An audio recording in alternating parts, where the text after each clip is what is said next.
such as your own. This is one of the reasons why humanity's future ventures into space are viewed with such trepidation. The possibility of engaging with human beings and being exposed to such an unprecedented and unexpected degree of biological influence is looked upon with great concern. This is why anyone visiting this world, even currently, cannot live here and must take great precautions to protect themselves against the biological environment of the world. In the affairs between nations in the universe, contamination is a very serious problem, particularly concerning races who have evolved in very different environments and who carry within themselves biological agents that could be extremely detrimental to others. As you will see through the course of these teachings, technology does not erase all the hazards of life and, in many cases, has increased those hazards significantly. For races who live and travel in sterile environments, this risk is immense.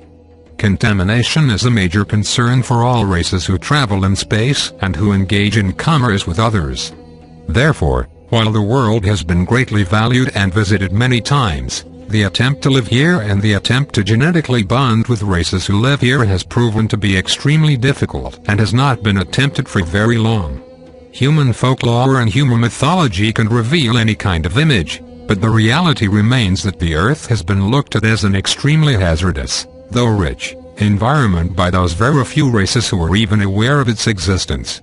Another reason the Earth has not been visited very often or by very many different groups is the problem of travel in space itself. There are people today who speculate that through interdimensional travel you can go anywhere in the universe you want.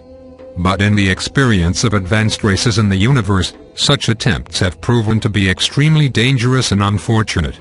Getting around is a lot slower than you might think. Most races that travel in space only do so within local regions. They only travel in local regions because it is extremely dangerous to enter into a territory governed or overseen by others. And if you venture too far from your home planet, you would not be able to sustain yourself over the course of time. There are many districts where travel and trade are restricted and are off limits to others. Therefore, you cannot travel freely in the universe unless you are in a region where there is a very sparse or limited development of intelligent life and where there are no restrictions to travel and trade. In the region of space in which your world exists, which is highly inhabited compared to other regions, there are great restrictions as to where one can travel, where one can visit, whom one can contact and for what purpose. You cannot go visit any planet you want, for that is a violation of others' territories in those regions where others have specific interests. You cannot travel along primary trade routes without permission from governing bodies. This is a very complex situation about which humanity knows nothing at all. People think the universe is just a huge empty place awaiting exploration, containing new worlds with vast resources there for the taking. But you would not have to travel far beyond this solar system to discover that other places of value are already owned by others and that long-standing rules of engagement have been established as to who can visit these places and who has priority over them. And because, in your local universe, nations have created such long-standing agreements and have established stability between nations and worlds over a long period of time, these rules of engagement are very fixed, though they remain unknown to you who have yet to travel beyond your borders. Therefore, not anyone from anywhere in the universe can come to the Earth because the Earth exists in a well-inhabited region that is governed by others, where trade and travel are restricted and overseen by governing bodies. Even within this district, a district being a region of space, there are very few races that are aware of the existence of this world, for they never travel in this direction.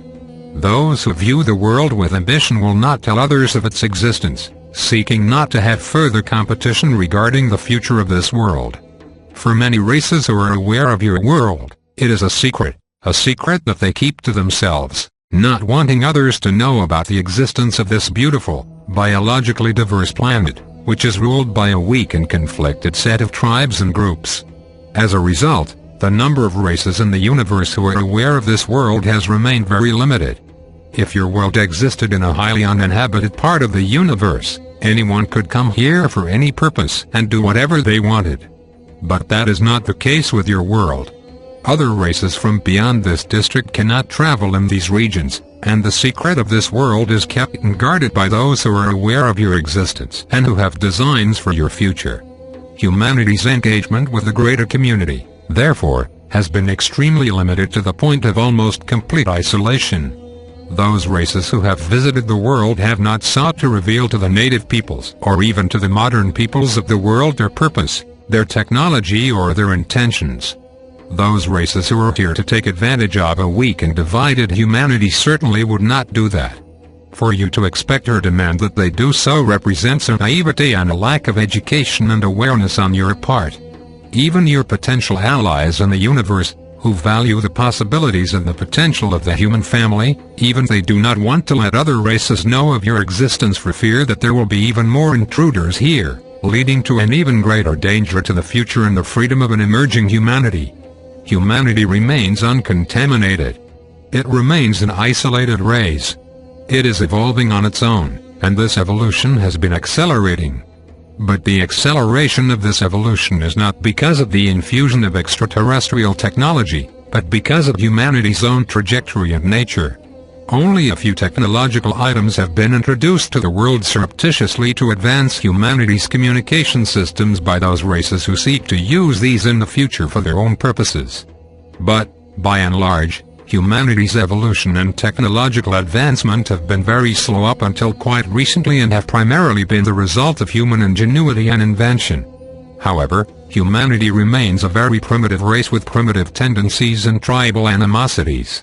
Other races in the universe recognize this and fear such tendencies would influence their own nations, the majority of which are hierarchical and united, where personal freedom is unknown and greatly feared as an undermining force.